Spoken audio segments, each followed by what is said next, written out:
Hey, everyone. Welcome to Locked On Lakers for Tuesday. Brian Kamenetsky. No Andy today. He's on vacation, but I got a great guest for you. Cyrus Saatsaz, the host of Locked On Warriors. He'll be giving us a great scouting report on Juan Toscano-Anderson. Just how much can Lakers fans expect from him this year? Plus, how big is that gap between the Lakers and the Warriors, and just how long are the Warriors going to be this good? All next on Locked On Lakers.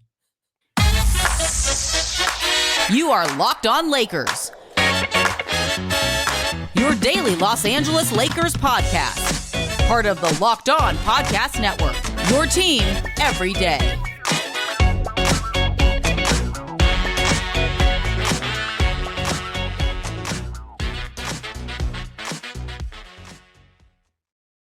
Okay, thanks to everybody for making Locked On Lakers, or perhaps Locked On Warriors, your first show of every day. A Locked On podcast, Cyrus. That's the most important thing. Preferably ours. I'm not going to lie. I mean, it's fine if you make Locked On Warriors your second listen of every day, but I really think people should be making ours their first. That's just my preference because I don't know for sure. I can't guarantee they're going to get to a second one. I can't. Well, let's do this. Your franchise, the Lakers, have the most titles ever. So I will bow down to you, sir. You sounds good. All right, we're off to a good start. There is so much I want to get in, but I have to start here because we have done a lot talking about the Lakers and free agency, and it hasn't been very much fun because we're kind of scraping the bottom of the barrel here with minimum contracts, and then they signed Lonnie Walker. It's not, people aren't terribly optimistic about. But the guy who really sticks out that people are excited about, one of them at least, is Juan Toscano-Anderson. And I know he is like a cult hero in the Bay. And what I want to know is sort of how did he get here? Like beyond the fact that he is widely considered to be an outstanding human. From a basketball standpoint, what was he doing with the Warriors that made him valuable, that gave him playing time, that kind of got him up out of nowhere, and that made him such a positive contributor? Can you that background scouting report on JTA? That's a great question, because he did kind of come out of nowhere. He was playing like in Mexican pro leagues, and I think he is like half Mexican, I believe too. So I don't, and so he's very prideful of that. And I think when he played in Mexico, that just added to it. He's talked glowingly and warmly about, if that's a word, about his experience playing down there. I don't know the genesis of his Warriors origins exactly, except to say that in 2020, he started playing for the G League team. And the 2020 version of the Golden State Warriors was a total throw in the towel, mail it in year, for the simple reason that after 5 straight NBA Finals runs, they were exhausted. They were losing Kevin Durant, and to salvage that loss, they had to bring in an asset, being D'Angelo Russell.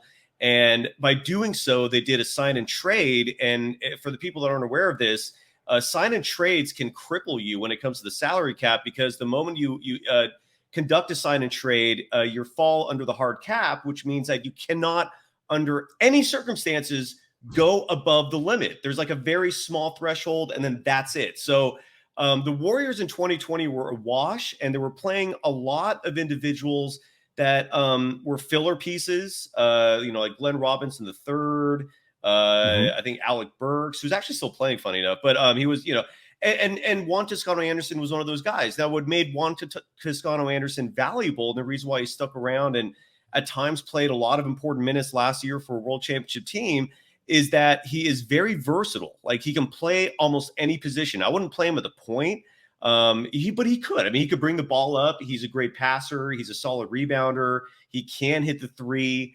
But most importantly, I think, is the fact that he's just a great chemistry guy. Like, he's not going to come in there and disrupt things going on in the locker room. He talked a lot about that in his introductory press conference. It's like being a culture guy. Absolutely. So and especially, like, I don't know if the Lakers, from my perception, yours would be much more astute than mine, but I feel like the Lakers were a little amiss last year. And so I think JTA is what Warriors fans call that idea. What would make anybody think that? Come on now, Cyrus. But JTA will be a calming presence. and will be a potential glue to bring everyone on the same page under Coach Ham. So again, JTA. Look, a year ago I was on a podcast where I was asked about Kent Bazemore, because you folks signed him from the Warriors. And I remember saying, do not expect a damn thing from him. He's not by any means a great player. He was on a garbage Warriors team. Those minutes were not valuable in any regard. I would actually be more excited about JTA than I would be about Kent Bazemore a year ago. So I'll put it at that. That's good, because we were actually kind of very optimistic, as it turned out, wrongly, about Bazemore. And in fairness to us, they did sign him to play an important role. He was slotted. He made the most sense as a starter. It didn't go well, to say the least, with Baze.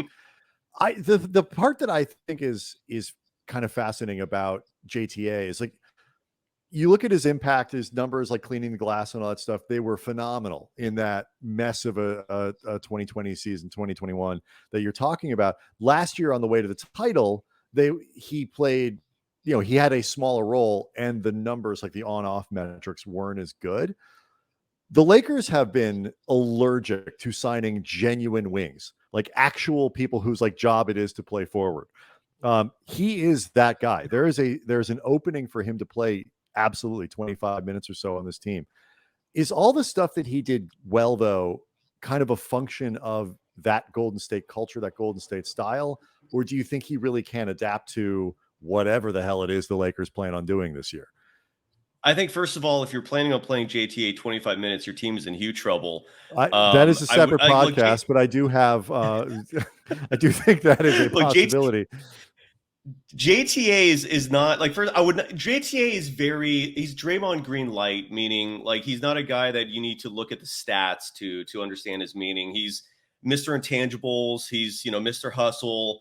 But if you're counting on him for more than 15 minutes, then you don't have championship aspirations. He was someone who, if a player was injured, he'd fill in. He would play weird minutes at times, but a total morale booster. Like he was never a detriment on the court. Like Kent Bazemore was a detriment. Like Kent Bazemore, to me, I don't think anyone signed him still. And there's a reason for that. JTA will give you valuable minutes. He's not going to cost you games, but you cannot rely on him to actually help you win games. Like he's someone who will give you clutch rebounds. He's someone who might hit big threes at times. He's someone who can find the right person passing the ball. But he's not going to be the guy who's the catalyst for success. Like he's a role player. He's a role player in every sense of the word. If that helps. It does. What is the best way to use him then? The 3-point shooting is, for the Lakers is, it's not great, but he'll fit right in that regard. But he's at times been a competent 3-point shooter.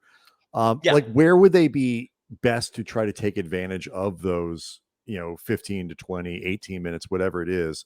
What allows them to do that? I mean, can he play around LeBron, do you think? Do you think he'd play well around AD? Yes. Hopefully not Westbrook, but we'll see. I think even Westbrook.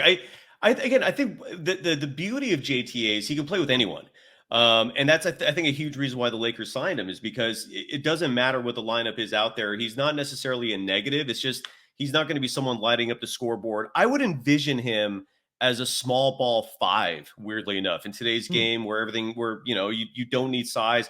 Like, I guess I don't know who the Lakers starting center is. Like, who's taking that? Is the AD finally going to? In theory, I think it's if Davis doesn't start there, and I do not think he will. The Lakers, actually, one of the places I thought they were relatively productive in free agency was at center. They signed Damian Jones, who played well for them in shot like 80% in 9 games or whatever. Former Warrior, yes, a couple of years ago, right? Yeah. Former a lot of things.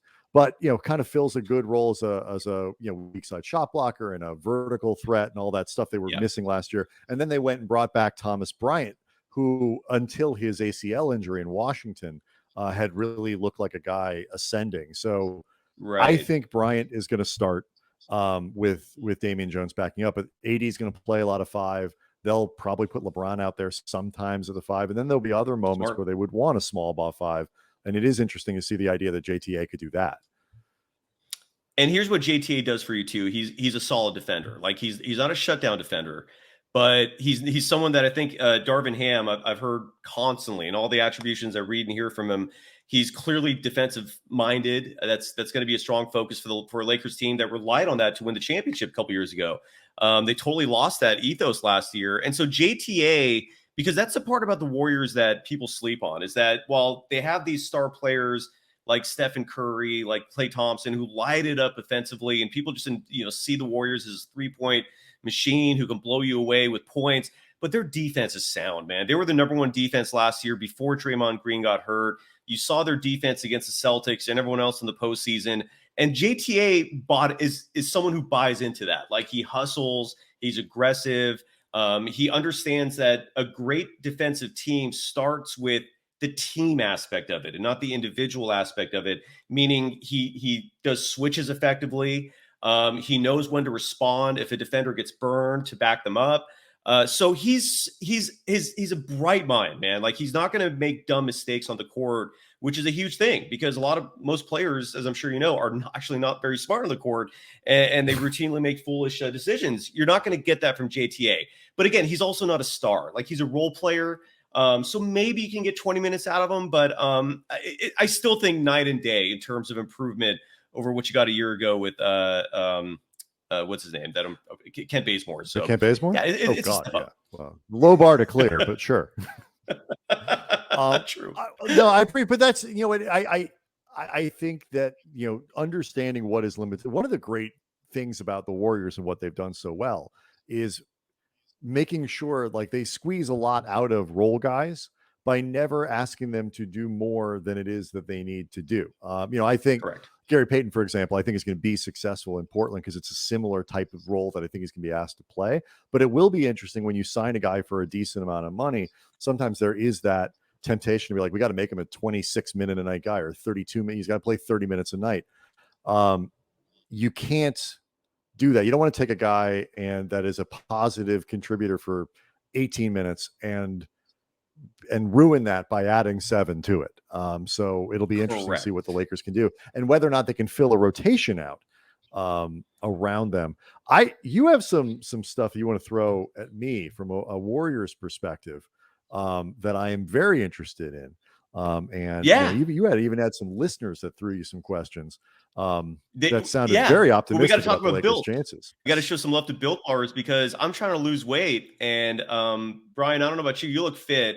I was fit until a few months ago, and then I got a little chub going. But Built bars are the way to go for that. Just because, I mean, on average, they got 17 grams of protein. You were talking about the new flavor that they're hyping up, the cookie dough chunk puffs. Tell me about that. I tried one. I loved it. But you love these things. Okay. You First really of all, love it's these a dark. things, right? It's a dark chocolate. Yeah, I do actually. It's a darker chocolate than a lot of the other built bars, and they actually have like the chunks of cookie dough. It's like when you eat the cookie dough ice cream, and there's the cookie, like the pieces of it that come out. It's got that. Like if I could scrape them all off, I could probably make a decent cookie out of it.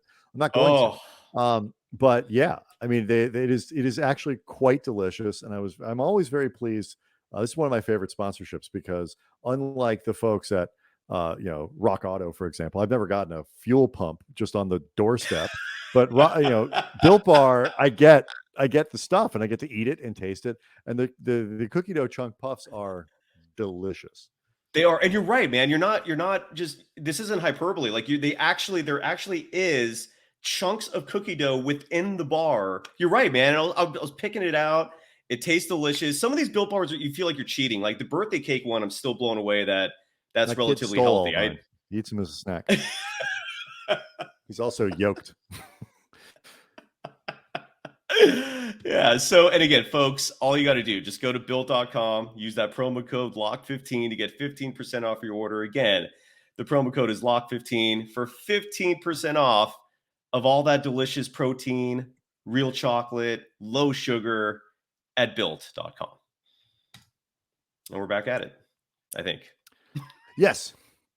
All right. So I have questions for you. Well, I want to Twitter. Yeah. Some people came to me and they wanted me to ask you a few questions. And I think one of the biggest questions around the NBA landscape pertaining to the Lakers is the fact that the Brooklyn Nets are holding the whole world up with Kevin Durant's trade request, the Kyrie Irving drama. And the sense I'm getting, and you could obviously clarify this, is that the Lakers fan base would love Kyrie Irving to come to the Lakers in exchange for Russell Westbrook. Is that going to happen? I haven't heard anything in weeks now. Some people are saying the discussions are dead. What's the latest? All right. So the answer to that question is based in part on a question I'm going to ask you here in a second. But the short answer to your first part is the Lakers would like anybody who isn't Russell Westbrook to be on the team. If they could upgrade to Kyrie Irving, they absolutely would do that, even knowing all the stuff waves arms wildly that Kyrie brings. But he's not Russell Westbrook. Like that's the biggest thing. It's like I think the feeling is, and I get it, and I think it's not wrong that the Lakers, this group of Lakers, with the shooting that they have, meaning none of it, like LeBron is the best 3-point shooter on this team, and he's really improved in that way. He really is. Like in any kind of volume, yes. Technically speaking, Thomas Bryant has had some 3-point seasons that are better. Maybe I'm forgetting something somewhere, but like, well, what about when what about Kendrick Nunn if he actually plays? I mean, that was a travesty. Right, Kendrick. I always forget about. I literally like. And what about Austin Reeves? Reeves is a low 30s guy. The perception, I think, because he's scrappy and white, is that he's a good 3-point shooter, but he's not actually been one. And so the hope is he can develop. There's no shooting on this team. And so independent even of like Westbrook's problems, if they can't find floor spacers, that's why the Buddy Hield trade is interesting, because he's a 39%-ish guy who at his best has been in the mid 40s. And even Miles Turner at 33, 34, 35% would still be on this team, somebody who could create a little bit of space. And he's certainly preferable to Anthony Davis shooting threes, who was awful last year. And the concept of AD as a 3-point shooter has always been better than the actual. So short answer is yes, people would love Kyrie as an upgrade for Westbrook. He's a better fit. He's a legit 40% 3-point shooter. And it's just a better player than Westbrook is at this point in his career. But they would take almost anyone, to be honest with you. Well, but my understanding is, and correct me if the rumors are true or not, that the Nets would make that trade if the Lakers would give up that 2027 pick. I think it's for 2029 and the 29. I think the Nets want both the picks, and probably for the Lakers to take back a guy like Joe Harris, who makes, I think, $18 or $19 million next year. The funny thing about that is the Lakers are resistant to taking in any additional salary and all that other stuff. I think they should, if they're going to give up both picks, they should be asking for as many players from the Nets as they'd be willing to give up. Joe Harris, Seth Curry, like anybody who isn't part of your rebuild now, we'll take them. We want all of them, because I don't know if you've looked at the Lakers, right? Kendrick Nunn is probably their 4th best player. Like, yes, maybe that's fair. Like that's not, and I like Kendrick and I'm very optimistic that he can help. That is not a good team. If Kendrick Nunn is your 4th best player, or Austin Reeves is your 5th best player, or Talen Horton, I don't know. Like that's not a good team. They need as many, if you're going to do this, I think they need as many players as they can possibly get.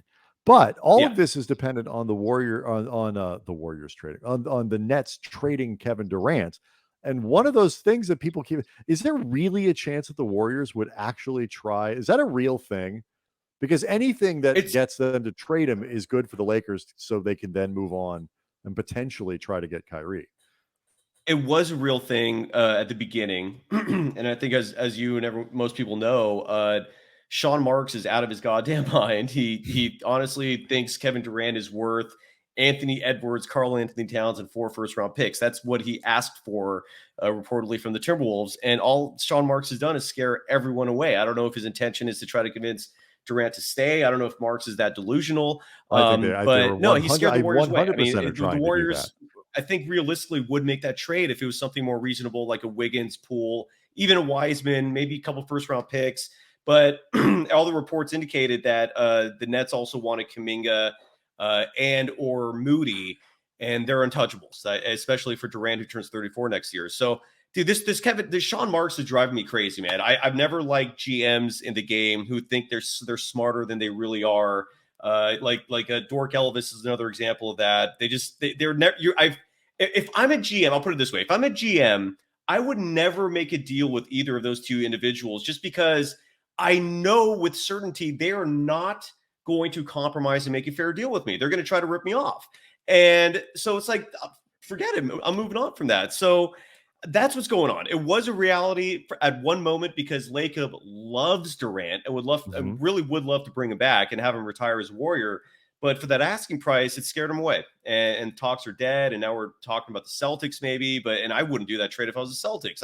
Jaylen Brown to me has more value than Kevin Durant, given they have a 9-year gap or 8-year gap. So in age, I don't know. So that's what's going on would. there. Jaylen Brown, the one that it's interesting. What makes this interesting, I think, for the Lakers and Lakers fans is like there is this sort of assumption that if Durant is traded, it automatically means the Warriors are going to rebuild, and now Kyrie is on the market, and they'll give him up for the. But if they trade Durant for Marcus Smart and Jaylen Brown, and whatever stuff else comes along with it, it leaves Brooklyn a little guard heavy. But you can plug in a team with Kyrie, Jaylen Brown, Marcus Smart, and Ben Simmons. I'd be willing. I'd be willing to roll with that and see what that looks like over the course. I mean, it's an unusual roster, but I would certainly. That's not a rebuild. That's not something where you immediately say, okay, now we got to get rid of Kyrie Irving for whatever we can get. Correct. You might want to do that anyway, because again, waves arms wildly, Kyrie Irving. But I think the path to Kyrie for the Lakers is a little bit more narrow than some people assume, because it's just the assumption is as soon as Durant is traded, the Nets go into this full rebuild, and I just don't think that's true. But is Kuminga just like what? Is there a player in the league that they would trade Kuminga for? They seem to love that guy. They do. I've always said on Locked On Warriors that Kuminga's potential is so high. Like, I mean, there is no limit. He could. I know this sounds crazy, and I could be wrong. I'm not saying this is the case, but he could reach like Hall of Fame type stuff someday, because the potential is insane. This is a kid who at 19 has figured it out. Now it's just a matter of experience. I've always said the only two people I would trade Kuminga for are Giannis and Luka, and that's it. I would not trade him for anyone Russell else. Westbrook. What about Russell Westbrook? He's available. Do you want Russell Westbrook? I got to ask this, man. Why did the Lakers make that trade a year ago for Russell Westbrook? Okay, I'll tell you the answer to that question next. So Cyrus, we were talking about this before we started taping. I was, we have access to the motherboard or whatever you call it, for our hosting platform. We could see like a year ago, what did the shows do a year ago, or whatever. And we've had a good summer. We appreciate the support from our Locked On Lakers audience, and some interesting things have been going on with Darvin Ham. But I'm looking, and like all of a sudden, like our numbers for last week were like dwarfed by what happened a year ago. I'm like, what the hell happened on July, whatever? It was the day of the Westbrook trade. And what's funny, you asked me the question before the break, why did they do that? Our second high, the day of the Westbrook trade, when we do this show and whatever, was our highest rated show of the year. Our second highest rated show of the year was the one from 3 days earlier, when the rumors started to percolate that the Lakers might do this. And we did a show talking about how stupid enough an idea this is, and how it can't possibly be true because it's just too dumb. That was our second highest rated show of the year. So, you mentioned guys who are smarter, think they're smarter than they are. I think there's certainly a lot of people in LA who put Rob Pelinka in that category. But I think it happened for two reasons. I think it's because first, LeBron and AD had sat down with Russ, and they were sold on this. They all convinced each other that this was going to be a good idea. But ultimately, it's because the Lakers, who had a Buddy Hield trade ready to go, which would have made much more sense. And I don't know what it would have done to them last year, but it would have made more sense. Yes. The Lakers are star effers, and they believe that the power of stars will push you over the top in any circumstance. I think they wildly underestimated what it would mean to lose the sort of the middle class of their roster in Alex Caruso, and who wasn't traded there, but was lost because of the finances. Yes. Kyle Kuzma, KCP, Kentavious Caldwell-Pope, who were traded. And pause 1 second, just to interrupt you real quick. My fear is that Gary Payton II, losing him, could have reverberations similar to the Lakers with Caruso, just because it was a money decision. And these are both, I mean, Caruso was a fantastic defender and just a great team guy. You saw what happened when he lost him. That was huge. It was, And but I at just least hope you the guys still Warriors have good players. Like you still have a bunch of really good players. And I think if DiVincenzo is healthy, that's a nice, but like, it's not even, I would have loved to see him keep GP. I think, he's just, it's a great story. He's a good guy and all that. But like, even for your ownership group, at some point, it's like, can we turn an $8 million guy into a $60 million guy? It's like, at some point, you have to be like, all right, we're done. Like, $497 million is enough for a basketball team. Like, we're done. But I mean, that is the reason they did it. Fundamentally, they believe that stars rule everything. And what do you think the Warriors window is? Because so much of what the Lakers do is obviously geared toward a championship. And I think they're in a really bad spot. A lot of people seem to agree with me. Maybe other people looked at, but like, they got the gap they have to close with the rest of the Western Conference is massive, starting with Golden State. You talk about Kuminga, you talk about Moody. How many years do you think this team can be championship caliber? I mean, 10 to 15. It just because what they did this offseason basically is they swapped, and I've started to be a broken record for regular Warriors fans and Locked On Warriors fans, but they basically swapped Nemanja Bjelica, who was very underrated for that team last year. I'm still shocked he went to Europe, but he did it to be closer to his family. They lost Gary Payne II, obviously, and they lost Otto Porter Jr. These were three vitally important pieces for a world championship team. But then they swapped him with James Wiseman, who they did have, but he didn't play a minute last year. And now he's expected to come in and play probably 25 minutes a night. They got JaMychal Green, who I love. I mean, that came out of nowhere and gave me a lot of relief. And then Dante DiVincenzo. So look, to me, they're the favorites this year again. And then if the young players develop, Moody is NBA ready. Moses Moody, I think, is the main reason why they let Gary Payne II go. They want to see him play heavy minutes. It could be 10 to 15 years. I mean, because Kuminga, Moody, I mean, Stephen Curry, his style of play can extend his career to his late 30s. I think Klay Thompson taking 3 years off for these various injuries and stuff also at the same time bought him some years. I mean, that's wear and tear on tires that just did not happen while he recovered. Draymond Green's going to be an interesting one. I think this is going to be the year where we find out if his age is starting to catch up or if he's got some longevity there as well. But can they get, just not to cut you off there with Draymond, but can they get by kind of doing the thing where they reduce his role during the regular season, similar to what they've done, teams have done, they did it with Iguodala, they did it with other guys, and let him do the defense stuff when it really matters the most in the playoffs. You can have a guy like Kuminga step up and play more minutes in the regular season. I mean, is that kind of the form? Because you talk about 15 years. I'm not worried about 15 years. I can't look that far ahead. But like 3 or 4, if the Warriors aren't going anywhere and Phoenix seems to be ascending as long as Chris Paul can stay healthy and Devin Booker keeps getting better and Ayton can keep improving, and that suddenly is a well-run organization. And I'm completely intrigued by Minnesota. Denver's got a loaded roster if everybody's healthy. The Lakers have so much work to do, and so if in the next 3 years if they can make this Warriors group work, like there's zero reason to believe that they're healthy, that they're going anywhere. I think, honestly, if the Lakers should not be looking at the Warriors as a team to catch right now. I think if you're the Lakers, you got to look at Minnesota. New Orleans. They didn't catch New Orleans last year. Yeah, you got to look at, there's Minnesota, New Orleans. Memphis, to me, is really the second best team after the Warriors. I know, and there's Denver. Utah, fortunately, I think is going to be gone. They're going to be out of the picture for a little while. So, it is easy to forget that the Lakers, it was just 2 years ago where if Davis and LeBron were healthy, they were going to knock the Suns out of the first round. I mean, that was just what, 8, I don't know, it was less than 2 years ago when that happened. And I still absolutely believe they would have won that series if AD agreed. I absolutely agreed. I don't know if they won a title, but I think they win that series. 100% agree. And that's one of many reasons why when people talk about the Suns as like this, they were picking them to win the championship last year, and people talk about them now that they could be good again. It's like, they were about to be knocked out of the first round. They didn't add anything of substance outside of JaVale McGee.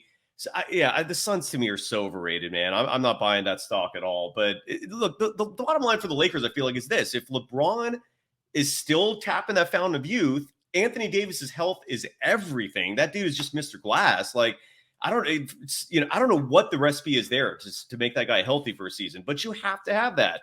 Then get Russell Westbrook. If you could trade him for Miles Turner and Buddy Hield, sign me up yesterday for that deal. Is that what the trade is? This was the question that one of your listeners asked. Like when you mentioned we'd be doing this together. Yeah. Was like, what do you think if the Lakers could add Kyrie or Buddy Hield and Miles Turner, take it in either or both directions from an out? Prefer that though. You know how this is when you're with your own team. It's like you're in it every day. It's nice to get that sort of outsider's perspective. Like, do you think that with that swap and the rest of this roster, the Lakers can push? In your case, it was asking about the Warriors specifically, but I broadened that out to the Western Conference. If those guys are healthy, all play, whether it's a big three of Kyrie, LeBron, and AD, or a little bit of a different version with Hield and Turner. And there are people in LA, Lakers fans, Lakers better. Certainly defensively, it would, with Miles Turner, it would make more sense. What's your? I lost those guys play 65 games. Yeah. Repeat it. I'm sorry. You cut out there for a second. If they do, sure. What? Do you think those guys are good enough? Like that group is good enough to contend if they win? If the most important players are playing 65 games this year, if they actually, I think if first of all, I would much prefer the Buddy Hield Miles Turner trade to Kyrie. Kyrie is toxic. He does not play defense, and the Lakers did not have three superstars when they won a world championship 2 years ago. They had LeBron, they had Anthony Davis, and they had an outstanding supporting cast that played team defense effectively. My close friend Rick Barry does nothing but emphasize the fact that defense is not individual. It is a collective effort, and the Lakers understood that. And then they gave away Kuzma. They didn't re-sign Caruso. To answer your question, if I really believe this, I really do, man, because and for the record, I want to clarify one thing. I don't hate the Lakers. I'll get into that in 1 second. But if the Lakers make the trade and they get Buddy Hield and they get Miles Turner becomes your starting center. So Anthony Davis can be comfortable, weirdly, playing power forward. That was a cute thing 10 years ago. At this point, get over it, play center. I don't know what's going on in your head now. But if you have that lineup, LeBron's your 3, Buddy Hield is your 2. Kendrick Nunn is your point guard, maybe, if you do that trade. Whoever's handling the ball. I think you're a playoff. You don't need a real true point guard if you have LeBron. No, you don't. Floor. I agree. I think the point guard position is overrated in general. It's all about just scoring, passing. So, I do think they're a playoff-bound team. And then it comes down to health in terms of beating a team like the Warriors, beating a team like the Grizzlies. I do. I firmly do, man. Yeah, I mean, I like Darvin Ham as your coach. But I really think making a trade for Kyrie would be a huge mistake. Just because Kyrie is a 30-year-old player who is, I mean, the guy believed the earth was flat for a year. I mean, give me a break. And then on top of that, like, he doesn't play defense. I mean, right, Durant and Kyrie were playing together and got swept against the Celtics. That's a huge reason why I don't like the idea of trading Durant for Jaylen Brown. Jaylen Brown owned him that series. And now you're going to give him up for Durant? I understand Durant's really good. I get all that, but I wouldn't do that. So I do think the Lakers, if they make that trade and they get a shooter like Buddy Hield to space the floor, Miles Turner, like you said, spaces the floor, LeBron spaces the floor, you'd have some defense, you'd have a little depth. Kendrick Nunn, again, we didn't see him for a minute. Former Warrior as well, although he only played for their G League squad, but he's a solid player. There's a reason why they offered him the mid-level last year. And then you have players like Austin Reeves, who for some reason, every time they played the Warriors, made every shot he put up. No wonder you thought he was a 50% three-point shooter. I did. You want to hear my like GTA? Yeah. My biggest thing with Kyrie that makes me worry isn't so much this year. It's like, what if he plays well? Then what do you do? You're right. Like it's right. You don't want to be. You're the dog that caught the car at this point. Like, he's going to be on his best behavior and trying to make sure that he lost a ton of money this year, and all that. And so like he could come in here, play really well, and all that. Now you have a decision to make. is this somebody we want to give? Like, would he do the James Harden thing where he'd go 2 years? Okay, now maybe, okay, now we're talking. But is Kyrie, if he doesn't, then are you going to max out Kyrie getting into his 30s? Like, that sounds like a terrible idea. And if you don't, then what are you left with? You gave up a ton to get him. That's honestly one of my biggest concerns, because I do think he would make them better. He would certainly make them more fun to watch. And a better offensive team, if nothing else. But the long term with Kyrie frightens me. Whereas, despite his injury history, at least Miles Turner is 26 or something like that, and he's fits young in a timeline that if he could get healthy and stay healthy, he's not an all-star, but he's a good player. And so I feel like there's some timeline there. But I don't know. The Lakers are in a really bad spot. Like, for Warriors fans, this should make Warriors fans happy. I really think if they pull that trade for Buddy Hield and Miles Turner, I'd be excited if I was a Lakers fan. You seem like a very intelligent human being. I'm guessing you got a lot of scorn for a lot of your comments about the Lakers, because most fans are just, they don't understand that sometimes you got to say things that might not sound like a cheerleader, Often, yes. But not now. I think certainly our listenership and our viewership on YouTube and Locked On Lakers YouTube channel, I would say right now is not feeling the front office, not feeling the direction of the franchise. So let me ask you this. There are times actually when people think we're not harsh enough. Oh, okay, fair. So then maybe this is a good question to ask you. I've been saying for a year now that if the Lakers really want to do the smart thing, they trade Anthony Davis while he has value. And you get some of those first round picks back. Maybe you get someone good back along the way. Is that something you would support, or do you think Anthony Davis is a lifer? I think you have to do. We did a show on this. That idea. If you're going to, it needs to be an option. It needs to be something they think about. They have to be realistic in both two things. First, are they good enough now? If you throw in those extra two first, like Lakers have got nothing left once they trade these two picks and whatever. Does making a Kyrie deal, a Hield deal, something get you close enough that you can at least squint and see the opportunity to win something in the next couple of years? The other thing is, do you really believe that Anthony Davis is somebody you can build around for the next half decade? Because the answer is no, and I'm nervous about it just because of the health. And some things in terms of how he plays, like the motor, like he always puts up good numbers, but you don't always feel him in, like, it's always how we say, like, we just didn't feel him there. It was like 24, 9, and 6, but like, it's good. But I didn't feel his impact in the game.